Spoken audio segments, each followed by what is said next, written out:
Welcome back to my channel podcast Online Seller Daily Life. Masih bersama dengan gue, Michael Kristiawan. Kali ini gue mau ceritain tentang keadaan gue belakangan ini. Gue habis nonton film judulnya It Feels Xanax gitu di Netflix. Nah, dia tuh ceritanya tentang orang-orang yang mengkonsumsi Xanax, ya obat penenang gitu. Nah, gue juga minum udah 10 tahun. Tapi ketika gue nonton itu gue jadi ngerasa kalau apa ya, nanti deh gue bakal ceritain di podcast episode ini tentang pemikiran gue ketika gue nonton film itu. Buat kalian yang pengen tahu apa sih rasanya, terus apa yang gue rasain ketika gue nonton itu, jadi boleh dengerin podcast episode ini. Jangan kemana-mana ya guys.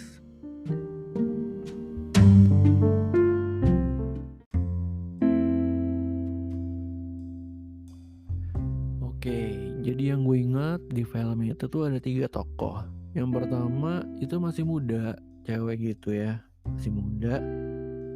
Terus dia mungkin kerja sehari-hari, jadi udah minum obat itu tuh udah lama.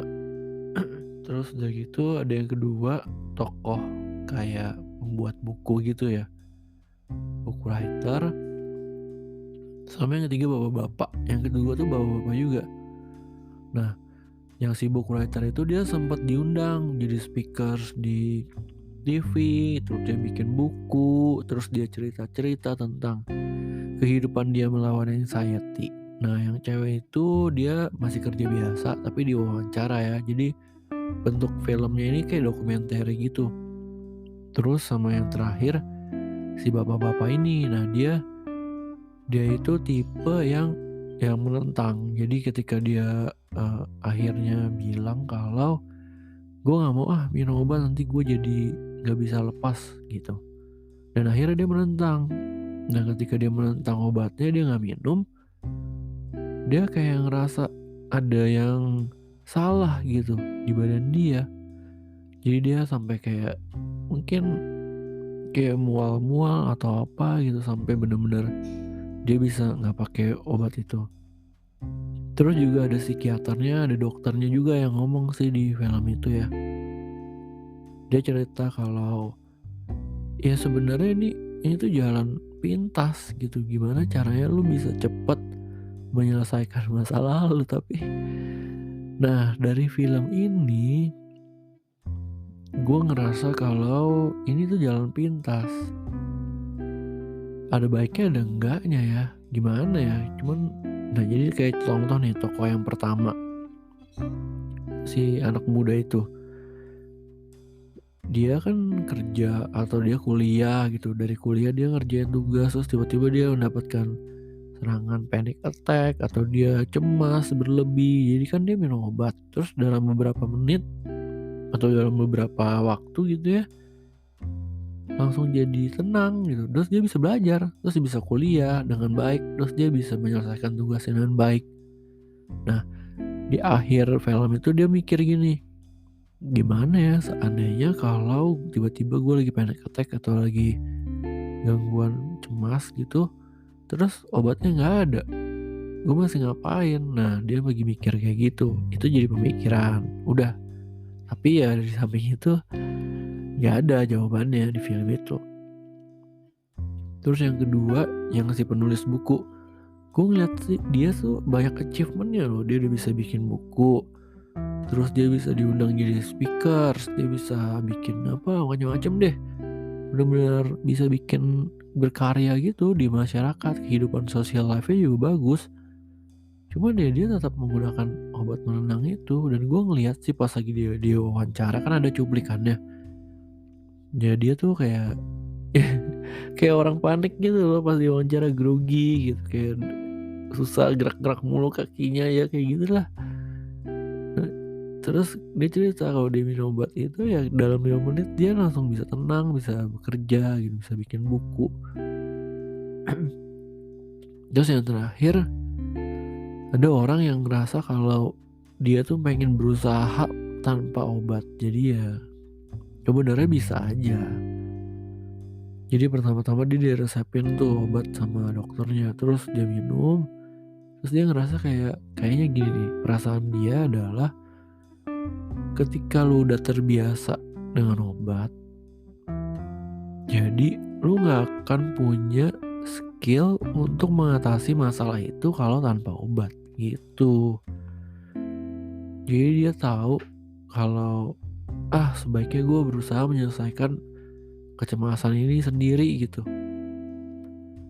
Jadinya ketika ada masalah datang dia bisa nyelesain itu. Nah itu yang orang yang ketiga nih. Pertama-tama susah, karena ketika dengan pakai obat gampang, kayak semuanya tuh pikiran yang kusut gitu ya, jadi lega. Jadi hilang ya, jadi kusutnya hilang dan lu nggak cemas lagi, nggak takut lagi akan segala sesuatu gitu. Awal-awal susah kata dia sampai kayak mual gitu, mungkin muntah-muntah. Gue nontonnya sih triggering ya, jadi ya gue nontonnya cepet-cepet aja kan, gue nggak mau nanggepin banyak.